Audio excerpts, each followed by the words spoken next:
Hi all, welcome to Swiss life style. வாங்க இன்றைக்கி நம்ம வந்து எப்படி ஒரு சூப்பரான ரசம் வைக்கலான்னு சொல்லிட்டு பார்க்கலாம். ஒரு லெமன் சைஸ் அளவுக்கு புளி எடுத்து ஊற போட்டுக்கலாம். மிக்சியில் வந்துட்டு ஒரு ஸ்பூன் மிளகு, 1.5 ஸ்பூன் அளவுக்கு ஜீரகம் எடுத்துக்கலாம். அப்புறம் வந்துட்டு ஒரு 1/4 ஸ்பூன் அளவுக்கு நம்ம வந்துட்டு மல்லி எடுத்துக்கணும். அதுக்கப்புறம் வந்துட்டு குட்டி பல்லு பூண்டுன்றதுனால நான் கொஞ்சம் இவ்வளோ எடுத்துருக்கேன். நீங்கள் பெரிய பல்லு பூண்டாக இருந்தால் ஒரு 4-5 எடுத்தால் போதும். பூண்டு எடுத்துகிட்டு 2 தக்காளி, கொஞ்சம் கருவேப்பிலை, நான் ஒரு 5-6 பச்சை மிளகாய் எடுத்திருக்கேன். நீங்கள் உங்கள் உரப்புக்கு தக்கன மாதிரி 3 இல்லைன்னா 4 அந்த மாதிரி நீங்கள் வந்து நீங்கள் கஸ்டமைஸ் பண்ணிக்கலாம். மல்லிச்செடி வந்து தனியாக எடுத்து வச்சுக்கலாம். இப்போ வந்துட்டு மல்லிச்செடி இல்லை, இதுதான் வந்துட்டு மெயின் பார்ட் ஆஃப் த ரசம்.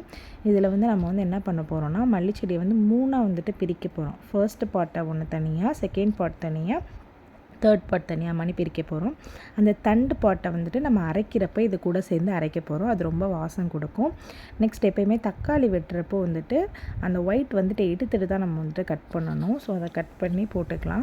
2 தக்காளி வந்து இப்படி கட் பண்ணி போட்டுக்கிறணும். தேவையான அளவுக்கு கல் உப்பு சேர்த்துட்டு இந்த மாதிரி கொஞ்சம் கரப்பாக வந்து அரைச்சிக்கலாம். நெக்ஸ்ட் நம்ம கரைச்சி வச்சுருக்க புளியை வந்துட்டு வடிகட்டி சேர்த்துட்டு நம்ம மிக்ஸ் பண்ணி வச்சுருந்த கலவையும் நம்ம மிக்சியில் அடித்ததையும் வந்து சேர்த்துக்கணும்.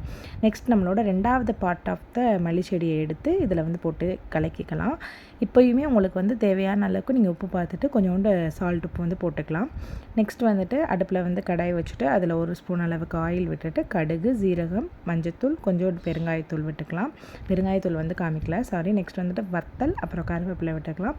நம்ம கரைச்சி வச்சுருக்க ரசத்தை வந்து இதில் ஊற்றிட்டு லைட்டாக வந்துட்டு பொங்க வரப்போ நம்மளோட 3வது பார்ட் வந்து மல்லிச்செடி வந்து அதில் வந்து போட்டுக்கணும். போட்டு லைட்டாக முறன்னு வரவும் இப்படி வந்து வேறு பாத்திரத்தில் ட்ரான்ஸ்ஃபர் பண்ணி வச்சிங்கன்னா நம்மளோட சூப்பரான டேஸ்ட்டான ரசம் வந்துட்டு ரெடி ஆயிரும். ட்ரை பண்ணி பார்த்துட்டு எல்லோரும் வந்துட்டு ரிவ்யூ சொல்லுங்கள். நானே வந்து குக்கிங் வீடியோஸ், அப்புறம் வந்துட்டு வ்ளாக் வீடியோஸ் இதெல்லாம் வேணும்னா நம்மளோட யூடியூப் சேனல் வந்துட்டு சப்ஸ்கிரைப் பண்ணிக்கோங்க. நிறையா வந்து உங்களை என்டர்டெயின்மெண்ட் பண்ணுற மாதிரி வீடியோஸ் வந்துட்டு அடுத்தடுத்து வரும். தேங்க்யூ.